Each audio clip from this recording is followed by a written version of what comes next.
Hello అండి, అందరికీ నమస్కారం. ఈరోజు నేను క్యాబేజీ 65 తయారు చేశాను. క్యాబేజీలో ప్రోటీన్, ఐరన్, పీచు పదార్థం ఉంటుంది. హెల్త్కరమైన ఫుడ్. ఈ చలికాలంలో చాలా ఇవి ఎక్కువగా వస్తాయి.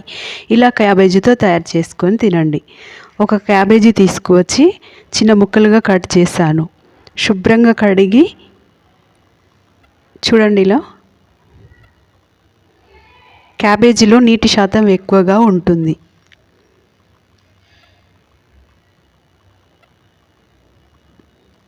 కిడ్నీ సమస్యలు రాకుండా ఉంటుంది. షుగర్ కంట్రోల్ చేస్తుంది. ఇమ్యూనిటీ పవర్ అందిస్తుంది.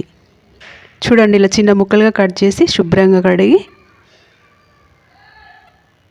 ఇలా మధ్యలో కట్ చేసి మళ్ళీ కట్ చేసాక ఇలా కట్ చేసుకుంటే మంచిగా స్ట్రైట్గా కట్ అవుతాయి. ఇలా కట్ చేసి పెట్టుకోండి. 2 కప్పుల శనగపిండిలో 2 స్పూన్ల వరిపిండి వేసుకొని క్యాబేజీ తురుము వేసుకున్నాను. తగినంత కారం, తగినంత ఉప్పు,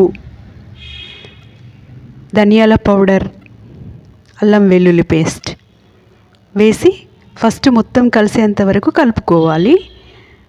తర్వాత కొంచెం వాటర్ వేసుకొని కలుపుకోవాలి, ఎందుకంటే ఇందులో ఎక్కువ నీటి శాతం ఉంటుంది కదా, అందుకని.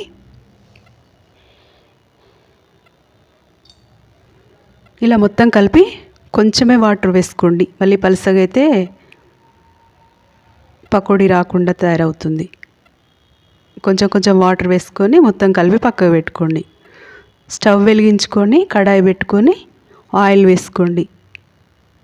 చూడండి, ఇలా కొంచెం కరివేపాకు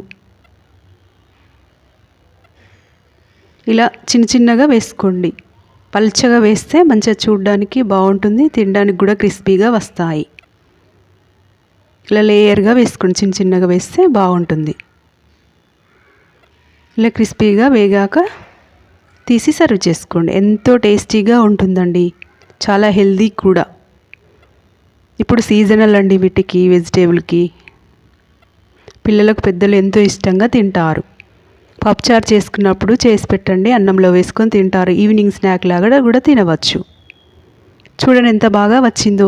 క్యాబేజీతో పచ్చడి కూడా తయారు చేసుకోవచ్చండి, కర్రీ కూడా చేసుకోవచ్చు.